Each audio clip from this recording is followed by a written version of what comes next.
Welcome, everyone, to the Pro Baseball Central podcast. This is Joe McDonald, the publisher of New York Sports Day, and I am joined by Felix DeJesus from El Diario, the Latin newspaper in New York. So, Felix, how are you? It's a pleasure to be on, Joe. It's more for Dominican Republic listing Diario. Okay. That's who I write for there, and I also do the Yankees broadcast. So.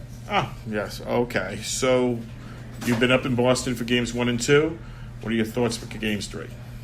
Game 3 is going to be interesting just because the switch that Alex Cora made and having Nathan Eovaldi pitch the third game, which is tonight's game. And I think Eovaldi, as you well know, has pitched well against the Yankees.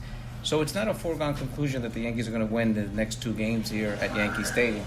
So let's see what happens. It's going to be definitely very interesting. As you know, some of the bats of the Yankees are starting to hit, Sanchez, Judge. So it's going to be an interesting game tonight.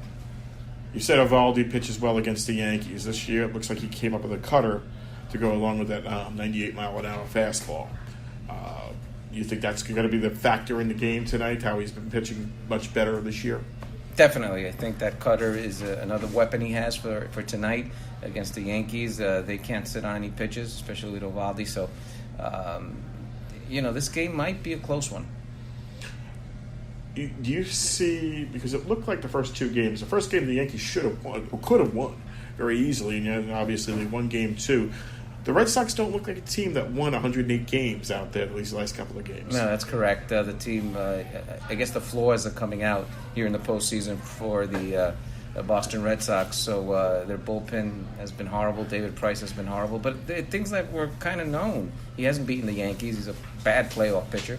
And it's coming all to fruition now, and the Yankees took advantage of it.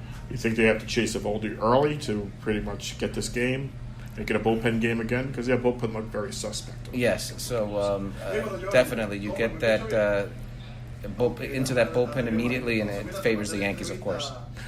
So tomorrow you got Rick Porcello pitching, pushing back today because he pitched on Friday.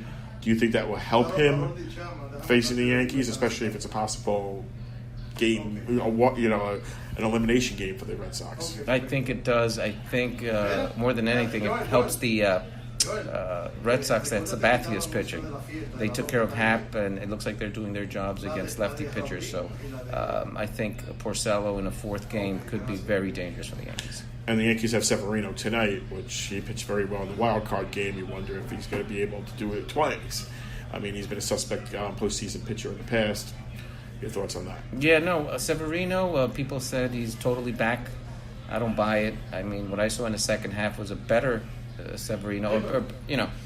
From when he started in the second half, the last couple of outings were better. But it's not this, ace that we can see in the Severino. So I don't know if he's going to step it up tonight, but definitely I want to see a little more from him. All right, so the final question is, when are you joining New York Sports Day? Oh, I'm happy to be a part of New York Sports Day. We want to get some stories in that we're working on, but news that impacts, that people don't see it coming. That's what I want to have New York Sports Day, the reader enjoy. All right, Felix. Appreciate your time. Thank you, Joe. It's a pleasure.